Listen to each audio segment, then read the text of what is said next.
So I'm doing con prep right now, and I realized that I could do a video on convention stuff.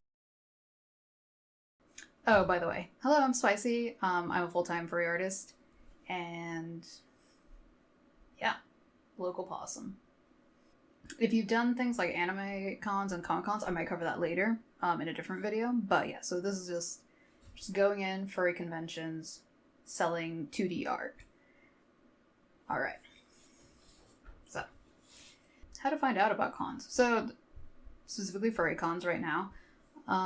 The best way is there's a Wikipedia page that has a list of furry conventions, and it does it by, it's really handy. It has attendance as well as what country or state it's in, country/state. I don't think it tells you when it happens. But yeah, I would look through that. I mean, the waters are changing, but Twitter has been a really helpful way to keep track of conventions. Most conventions have a Twitter page, and they frequently update it, at least closer to the convention days. Alternatively, some have Telegram channels. I'm not as familiar with Telegram, but you can get alerts there as well. Try to either go for some local ones or ones that are close to you, or just places that you are interested in traveling anyway. And then the best thing you can do is go on their website and then see when the convention is actually being held. If it's like next week, odds are their applications for Artist Alley and Dealer's Den are closed. But something I do is that even if they're already closed, I put it in my calendar for the following year, and I try to give myself like an alert, and I like to look at my calendars frequently to be like, oh, what's coming up, what's probably accepting applications. And usually, let me see off the top of my head, applications for dealers is, I mean, they could start as early as 8 months ahead of the convention, but it could also be last minute. You could also try to see if you can get on their wait list sometimes. Especially if you're local, it'll be really easy to just be able to enter the show if they accept you last minute, provided you already have merchandise prepared. Okay, so yeah, budget. So this one's a little tricky, especially for your first convention. I recommend starting small because, you know, you're testing the waters and you don't know if this is something you like. So a way to start small is to not jump right into Dealer's Den. If you already have prior vending experience, like say you did craft shows or anime or comic cons, I mean, I say go for it. Try for Dealers. And if you don't, well, still try for Artist Alley. Anyway, the difference between trying out for Artist Alley and Dealer's Den is that Dealer's Den is typically juried, so you'd like to have a portfolio of items that you're going to sell as well as a table display, whereas Artist Alley is usually either first come first serve or a lottery system. So for Artist Alley tables, I've seen on average $15 a day. That's the thing with Artist Alley, is that sometimes you can go do the whole weekend, so it'd be 15 plus 15 plus 15, because usually it runs from Friday to Sunday. Or in some cases they're free, and in some cases you only get given certain days through the lottery system, and then that's all you pay.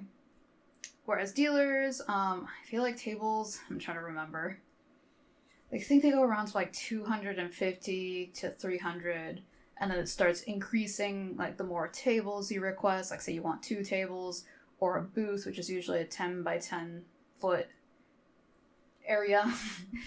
And now badges. Usually you have to buy badges separately, which can be handy because if you don't have someone who's going to help you out, you don't have to pay extra for that badge, which is usually how other types of art conventions, they like already include 2 badges in their table price. So, okay, and then transportation. Yeah, you have to, if you're going to go to a different state, you're gotta decide if you're going to drive there, you're going to fly there. Yes, personally, I waited a couple years till I started doing out-of-state conventions. So I started with a super local one in my city, which was like an hour drive, and it was very accessible. I was able to stay with family, so lodging was free. Then alternatively, you can pay for the hotel. Sometimes in smaller conventions, the hotel is less expensive, or you can find cheaper hotels within the area. And usually the conventions are held at hotels, so usually there's a convention hotel or nearby hotels. Like the convention centers have like hotels that are connected to the convention center. Those can be a little expensive. They're usually up to like I want to say like 180 to 250 a night. So that can stack up pretty quickly, especially if you're just starting out. But if you're just also there to have fun, like if you're just doing Artist Alley for a few days and then just gotta hang out, I mean, I'd go for it. Obviously, if you were gonna like attend the convention anyway. So yeah, so that's it on pricing as far as like, oh, and then you gotta pay for your merchandise usually. So we'll go to that. If you're a beginner, I feel like the safest way would be to start with prints and stickers. It's affordable and it's just popular stuff. Prints, you can usually just call up your local print shop, especially if you're in a city, you have a large variety. I have heard some issues with things like FedEx. I have gone through Staples once and it was pretty nice because they let me like review the print before I took it home. Yeah, usually I like to go with smaller businesses for printing. There's also, off the top of my head, there's Moo, which does really small prints. But at least you can do several different designs per order. And then there's also Cat Print. I'll link these below. And for stickers, off the top of my head, there's Sticker Ninja and Sticker App. There are more. I'll probably link those below as well.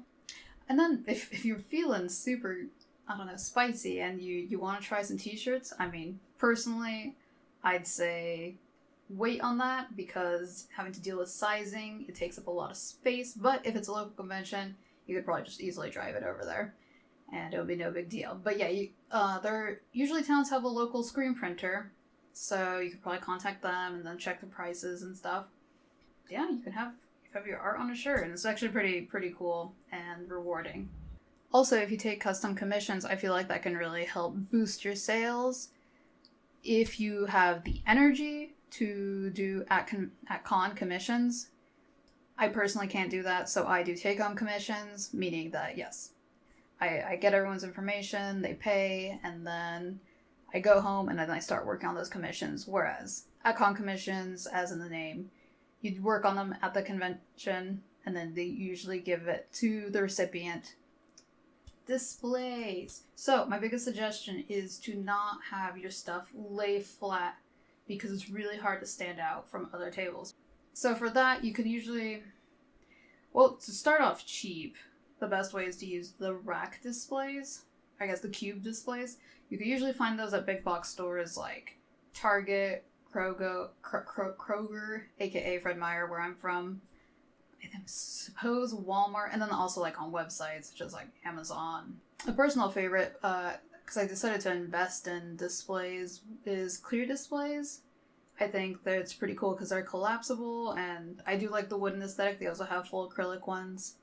And then as well, Amazon can have some surprising things, especially if you look up jewelry displays. There are some things that can work for 2D art as well. And then like little easels or just like photo stands.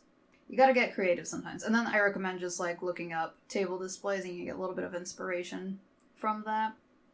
Oh, and one thing is, I believe a tablecloth is a must. Some conventions have them for you, but it's usually the typical like black or like gray tablecloth. I think choosing a color that goes well with your art or is like your aesthetic, I think it really helps you pop as well and just like solidifies your brand. It helps you stand out because if like everybody has the black tablecloth, everyone kind of blends in. And so yeah, just a little bit of color, it helps it pop a bit. And a sign is quite helpful. It's not, I don't know how necessary it is, especially if you're starting, but you can buy a sign usually from like $30 to $35. If it's vinyl, it's one of those banners. I usually recommend 3 feet at the largest because 3 feet is typically the smallest space you are given as a half table. If you decide to go without a sign, I would highly recommend getting business cards. They can also usually range from like, I think $30 for a pack of 100, 500, around that. I have gotten mine through Vistaprint or Gotprint, keeping it just with one front design that's in color keeps it a lot cheaper. And I would recommend maybe asking for a free sample because sometimes like things like the recycled paper would be a little too gritty and it makes some things illegible. So I would say just check on that. That's all I have for today. Thank you so much for watching. If you have any more questions about conventions, feel free to ask. I might include it into a new video.